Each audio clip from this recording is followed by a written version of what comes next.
Wallahu ala ma naqulu syahid. Assalamualaikum warahmatullahi wabarakatuh.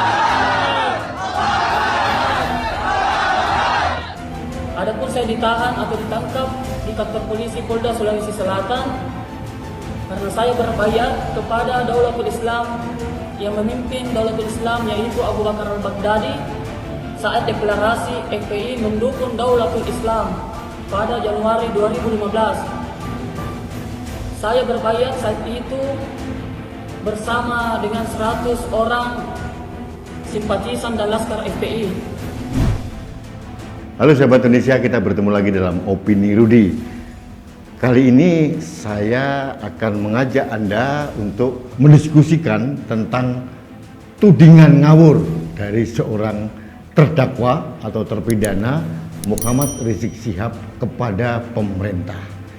Sahabat Indonesia, dalam persidangan yang offline digelar di Pengadilan Jakarta Timur tanggal 26 Maret 2021 yang lalu, tepatnya hari Jumat, Rizik Syihab diberikan kesempatan untuk membacakan eksepsi atau pembelaan diri. Nah, pada saat melakukan pembelaan diri, seperti biasa, seolah Rizik Syihab mendapatkan panggung kecil untuk menyampaikan unek-uneknya selama ini. Dan ada beberapa media yang merangkum unek-uneknya Rizik Syihab yang dianggap sebagai suatu serangan kepada pemerintah. Saya akan membacakan untuk Anda biar kita sama-sama tahu. Ada 7 tudingan Rizik Syihab yang disampaikan kepada pemerintah. Yang pertama, Rizik Syihab membandingkan kasusnya dengan kerumunan Jokowi, Gibran, dan Bobi serta Ahok beberapa waktu yang lalu. Oke. Itu yang pertama. Yang kedua, Rizik Syihab menyalahkan Menko Polhukam Mahfud MD soal kerumunan penjemputan kedatangan Rizik Syihab pada tanggal 10 November 2020 yang lalu. Yang ketiga, Rizik Syihab mengkhawatirkan azan dan kebaktian difitnah jadi hasutan berkerumun. Yang keempat, Rizik Syihab menyebut jaksa dungu dan pandai soal pelarangan Front Pembela Islam. Saya tidak tahu apa kaitannya dengan kasusnya dia, tapi saya teruskan dulu. Yang kelima, Rizik Syihab mengklaim diteror pasukan khusus TNI dan ditantang perang oleh Pangdam Jaya Mayor Jenderal TNI Dudung Abdurrahman. Yang keenam, Rizik Syihab menuding Wali Kota Bogor Bima Arya kuar-kuar dan memaksa dia untuk menunjukkan hasil tes PCR atau swab corona. Yang terakhir, Rizik Syihab menuding Menko Polhukam Mahfud MD dan Menko Kemaritiman dan Investasi Luhut Binsar Panjaitan yang dikatakan berbohong tentang pandemi COVID-19. Nah, ini 7 serangan membabi buta yang dilakukan oleh Rizik Syihab kepada pemerintah. Saya memaknai serangan ini serupa serangan dewa mabuk tidak tentu arah gitu ya. Kadang-kadang tidak ada kasus yang berkaitan dengan kasusnya dia. Tapi harus objektif, saya harus bersetuju dengan Rizik Syihab untuk yang tudingan yang pertama terkait dengan kerumunan yang terjadi pada saat kunjungan Presiden Jokowi di NTT. Tapi harus ditelisik lebih dalam bahwa ini yang menyebabkan bukan Presiden Jokowi. Presiden Jokowi hanya tamu di sana. Kalau ada yang harus dipersalahkan dalam kerumunan yang terjadi di NTT beberapa bulan yang lalu, harusnya adalah pemerintah daerah setempat dan aparat keamanan setempat menurut saya. Karena Presiden Jokowi hanya tamu dan tidak mungkin dalam suasana yang sangat gegap gempita menyambut presiden begitu, presiden lalu ngumpet atau tidak mau menemui rakyat, itu juga sesuatu yang tidak elok. Nah, jadi Dalam hal ini ada benarnya Rizik Syihab menuding kasus itu, tapi dia salah sasaran, bukan Presiden Jokowi yang salah. Berikutnya tentang kejadian kerumunan pada saat Gibran dan Bobi pada waktu proses pilkada Desember tahun 2020 yang lalu. Nah, ini saya mendengar sudah ditangani oleh KPUD setempat. Saya kira sudah diberikan sanksi. Ini agak berbeda ya, sahabat Indonesia, dalam kasus ini. Kerumunan yang dilakukan oleh Rizik Syihab itu sangat luar biasa. Mulai tanggal 10 November tahun 2020 di bandara yang puluhan ribu orang akhirnya menyebabkan kerusakan, kerugian materi dan berapa puluh penerbangan yang cancel dan delay, serta kerugian waktu oleh para penumpang yang terpaksa batal atau tertunda. Ini hampir tidak bisa dihitung dengan jumlah uang atau kerugian yang lain. Belum lagi kerusakan fasilitas yang disebabkan oleh ulah dari para pendukung Rizik Syihab yang barbar dan tidak mempunyai etika. Ini juga perlu diwaspadai. Yang kedua, pada saat kerumunan tanggal 14 November tahun 2020, itu benar-benar kesengajaan dari Rizik Syihab mengadakan perhelatan perkawinan anaknya dan sekaligus memperingati Maulid Nabi. Di situ ada puluhan ribu orang. Di sini Rizik Syihab tidak bisa berkelit. Kalaupun dia ingin mempermasalahkan atau mempersalahkan siapa yang ikut terlibat salah, harusnya adalah Gubernur DKI Jakarta Anies Baswedan yang memberikan izin atau membiarkan kegiatan itu berlangsung. Nah, ini agak bias. Rizik Syihab ini perlu kita telisik lebih dalam ya. Sahabat Indonesia, ada beberapa hal yang menurut saya juga ngawur. Adalah Rizik Syihab menuding jaksa pandir dan bodoh terkait kasusnya. Ini juga sangat tidak masuk akal dan tidak tepat sasaran. Pelarangan organisasi masyarakat, ormas, FPI itu tidak terkait dengan jaksa, tapi dilakukan oleh analisis dari Kementerian Dalam Negeri dan diputuskan oleh Menko Polhukam. Jadi tidak terkait dengan jaksa. Jadi yang pandir di sini bukan jaksanya, tapi Rizik Syihabnya yang pandir menurut saya. Nah, terkait tudingan dia bahwa yang menyebabkan orang datang pada saat penjemputan dia itu adalah Mahfud MD, Menko Polhukam, saya jujur saja merasa ini ada benarnya juga. Karena waktu itu dengan tanpa memperhitungkan implikasi dari ucapannya, Mahfud MD juga menurut saya ada unsur salahnya. Dia mempersilahkan orang menjemput Rizik Syihab. Saya tidak tahu waktu itu Mahfud MD punya data atau tidak. Seharusnya sebagai Menko Polhukam dia bisa minta data dari BIN atau dari badan intelijen yang lain, berapa orang yang diperkirakan akan datang menjemput Rizik Syihab. Dan kali ini saya harus sependapat dengan Rizik Syihab bahwa Mahfud MD pun juga harus bertanggung jawab dalam hal ini.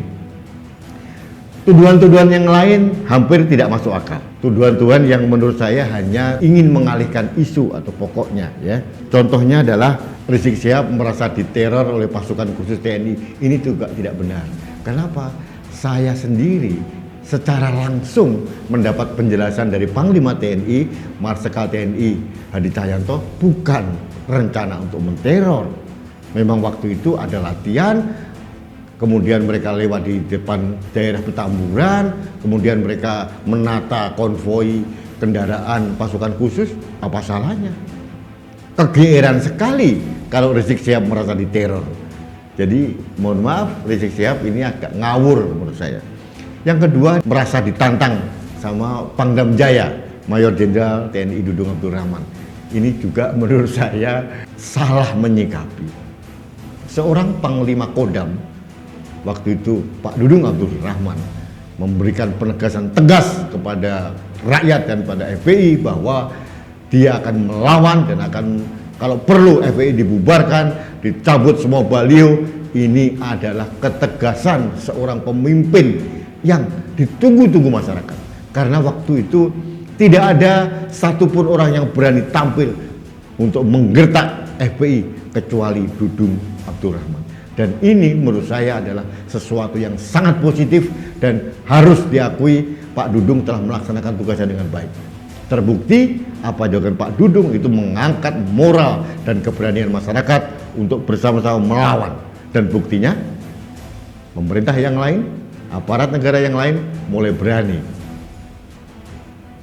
menelisik dan akhirnya FPI dilarang di bumi di Indonesia. Nah, ini sesuatu yang luar biasa.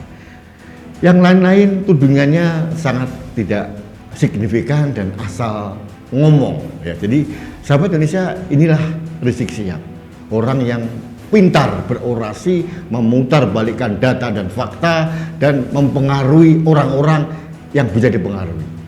Hanya orang-orang yang tidak berakal sehat yang mampu terpengaruh oleh ocehan dari Rizik Syihab. Bagi siapapun orang Indonesia yang berakal sehat dan mempunyai nalar yang sehat, dia tidak akan tergoda atau terpengaruh dengan ocehan atau tudingan dari Rizik Syihab. Sahabat Indonesia, saya harus mereview opini saya beberapa hari yang lalu bahwa ada keinginan Rizik Syihab untuk menerapkan syariat Islam di Indonesia. Ini mungkin Anda sudah lihat videonya dan pernah saya ulas, dan menurut saya ini adalah ancaman yang serius gitu. Dan tidak akan berhenti. Mereka hanya sekedar untuk tiarap, dan terbukti beberapa orang sudah menunjukkan tajinya. Ada kejadian-kejadian yang sangat mengenaskan seperti tanggal 28 Maret yang lalu ada peristiwa bom bunuh diri di depan gereja katedral di Makassar. Meskipun katanya adalah jaringan dari JAD, tapi ini perlu diwaspadai, perlu dikaitkan bahwa ada beberapa orang yang pernah dibaiat oleh kelompok tertentu untuk menjadi pengikut ISIS, dan sebagian dari mereka adalah anggota FPI Makassar. Nah, mudah-mudahan polisi bisa mengkaitkan hal ini dan bisa memberangus sampai ke akar-akarnya. Sahabat Indonesia, saya sangat gembira membaca kabar bahwa polisi sudah mulai bergerak cepat. Ada beberapa kelompok terduga teroris yang ditangkap di daerah Cibarusah di Cikarang, juga di daerah Condet Jakarta Timur hari Senin tanggal 29 Maret 2021, dan ini merupakan respon cepat dari negara terkait dengan peristiwa pengeboman bunuh diri di gereja katedral Makassar. Dan ini ada benang merah dengan provokasi seorang Rizik Syihab. Karena meskipun secara ideologi mungkin berbeda kelompok radikalis dan kelompok teroris dengan kelompok intoleran FPI ini, tapi bisa dicarikan benang merah dan ditarik. Karena apa? Seperti yang sering berulang-ulang saya katakan bahwa awal dari terjadinya terorisme itu adalah ada radikalisme, dan sebelum radikalisme terjadi itu sikap intoleran penyebabnya. Dan menurut saya sangat tidak kaget kalau ada beberapa anggota FPI yang menjadi radikal dan ujungnya menjadi teroris. Saya berharap Densus 88 dari Polri maupun Satuan Khusus Anti Teror dari TNI membongkar jaringan ini sampai ke akar-akarnya, dan saya minta kepada Presiden, kepada pemerintah, kepada aparat keamanan untuk tidak lagi mau kompromi dengan kelompok-kelompok begudal yang bisa memporak-porandakan kedamaian dan integritas bangsa ini. Ini pesan saya, dan saya yakin suara saya ini mewakili sebagian besar rakyat Indonesia yang mengutuk keras peristiwa terorisme di Makassar yang terakhir dan mungkin di beberapa tempat yang lain sebelumnya. Sahabat Indonesia, Rizik Syihab tidak boleh kita diamkan begitu saja.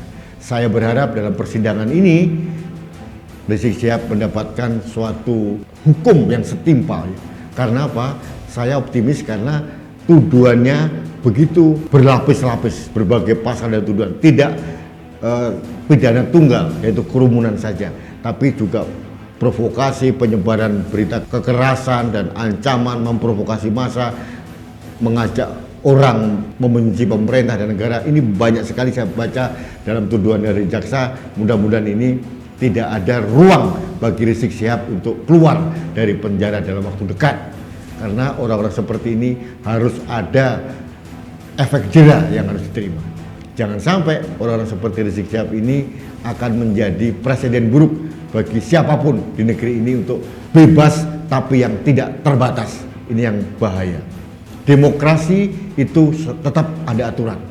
Tidak bisa demokrasi itu tanpa batas atau bebas sebebas-bebasnya. Harus ada ruang pengendalian, harus ada koridor yang harus diikuti oleh siapapun. Kalau kebebasan tanpa batas, yang terjadi adalah chaos atau kerusuhan. Ini yang harus kita hindarkan. Baiklah sahabat Indonesia, saya hari ini sedih karena kemarin ada teror bom di Makassar, tapi satu hari sebelumnya saya optimis aparat keamanan sudah mulai bergerak cepat untuk merespon kejadian-kejadian yang sangat mengganggu rasa kenyamanan dan keamanan masyarakat. Mudah-mudahan ini berlanjut dan mudah-mudahan juga secara simultan persidangan Rizik Syihab tidak masuk angin. Hakim dan jaksa adalah representasi dari negara untuk menegakkan wibawa dan marwah serta kehormatannya. Jangan sampai hakim dan jaksa masuk angin. Baik, sahabat Indonesia, demikian opini saya hari ini, dan saya selalu tetap mengajak Anda untuk bersama kami dan seluruh komponen pecinta NKRI untuk menjaga Indonesia. Untuk itu, salah satu hal yang ingin saya himbau pada Anda untuk like, subscribe, komen, dan share setiap postingan dari kanal TV Anak Bangsa. Karena melalui kanal ini, kami bisa menyapa Anda, kami bisa menyuarakan aspirasi rakyat tentang kemerdekaan berpendapat, tapi kemerdekaan menjadi bangsa yang merdeka dari teror, merdeka dari ketakutan, dan terbebas dari orang-orang yang intoleran. Terima kasih. Sampai ketemu lagi dalam opini Rudi berikutnya. Salam damai. Rudi SK.